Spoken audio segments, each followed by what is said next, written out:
Hi అండి. నేను ఈరోజు ఒక అందమైన బొమ్మనైతే తయారు చేస్తున్నానండి.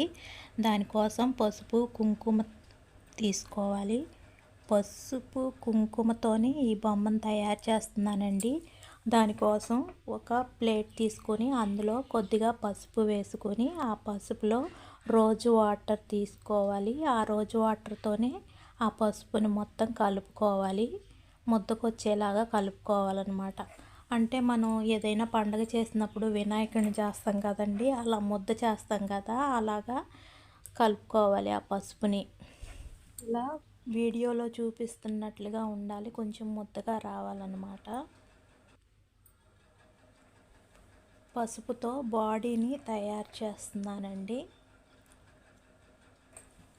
బాడీ, ఫేసు, పాదాలు, చేతులు అన్నీ పసుపుతోనే వస్తాయండి. ఇంతకీ ఈ బొమ్మ ఏం బొమ్మ చెప్పలేదు కదా, శ్రావణ మాసం కదండి, అమ్మవారి బొమ్మ చేస్తున్నాను. ఎలా వచ్చిందా ఏంటి అనేది నాకు కామెంట్లో చెప్పండి. మొత్తం వీడియో మొత్తం స్కిప్ చేయకోకుండా చూడండి లాస్ట్ వరకు. బాడీ తయారైపోయింది. పైన నెక్ పెట్టుకుందాము. అది మెడండి.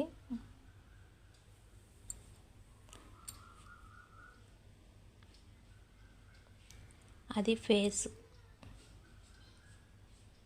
అది అలా పెడితే ఉండదండి. దానికోసం అగరత్తు పుల్ల కానీ ఏదైనా గట్టిగా ఉన్న పుల్ల ఏదైనా ఆ బాడీలోకి గుచ్చి ఆ తలని అలా సెట్ చేసుకోవాలండి. ఇప్పుడు చేతులు తయారు చేద్దామండి.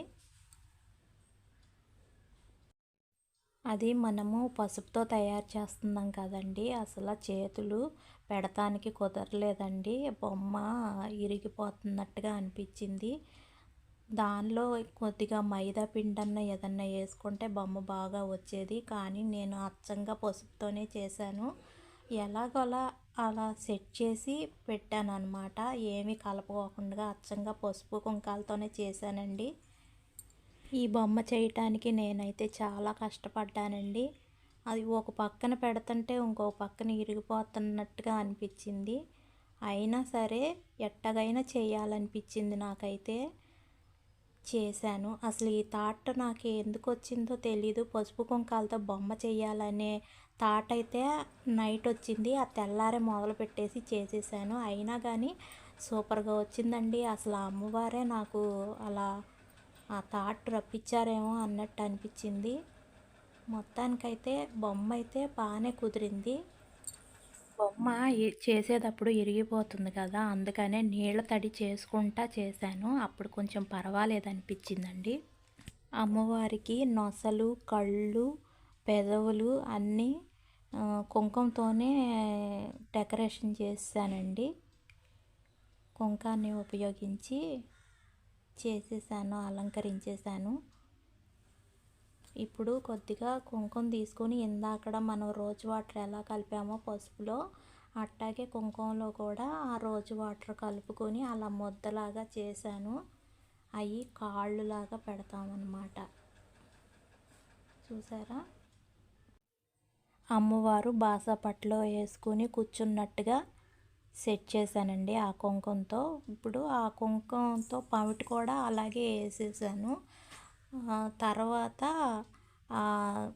ఆ చీరకి, అమ్మవారి చీరకి ఏదైనా డిజైన్ పెట్టాలనిపించింది.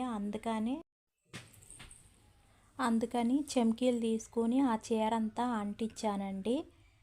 అమ్మవారు దగదగా మెరవాలి కదా ఆ చీరలో, అందుకని అనమాట. దానికోసం చెమ్కీలు తీసుకున్నాను, చీరంతా అంటించాను అనమాట.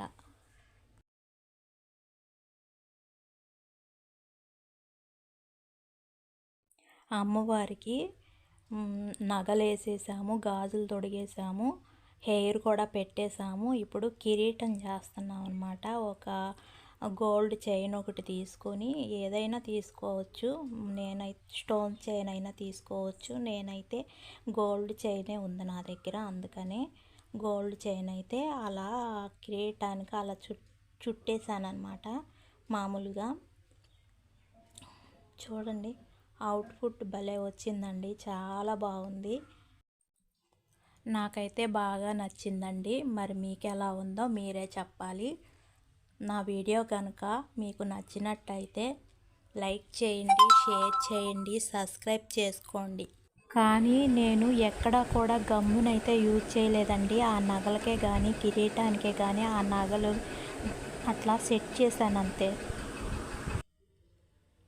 అమ్మవారిని కూర్చోపెట్టిన డెకరేషన్ ఫ్లవర్ కూడా చేశానండి. కానీ లాంగ్ వీడియోనే చేశాను అనుకున్నాను, కానీ అది షార్ట్ వీడియో అయ్యింది. షార్ట్లో పెట్టాను, చూసేయండి. అది కూడా షార్ట్ వీడియో కాకుండా ఫ్లవర్ డెకరేషన్ చేసింది మామూలుగా మెయిన్ వీడియో వచ్చుంటే ఇందులో అది కూడా కలిపి పెట్టేదాన్నండి. కానీ ఆ ఛాన్స్ లేకుండా పోయింది, షార్ట్ వీడియో అయిపోయింది అది.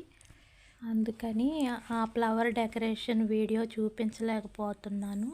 అందుకని అది ఫ్లవర్ అంతా డెకరేషన్ చేసేసి అమ్మవారిని కూర్చోపెట్టేసిన తర్వాత ఈ వీడియో చేయాల్సి వచ్చింది.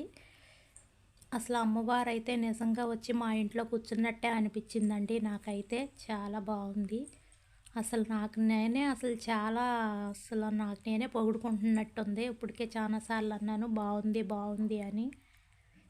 మీకు చిరాకు కనుక పుట్టలేదు కదా, సారీ అండి. ఎందుకంటే బొమ్మ బాగా వచ్చిందనే కొంచెం సంతోషం మూలంగా అన్నిసార్లు అనాల్సి వచ్చిందండి. ఎక్కువగా మిమ్మల్ని ఇబ్బంది పెట్టుంటే సారీ అండి.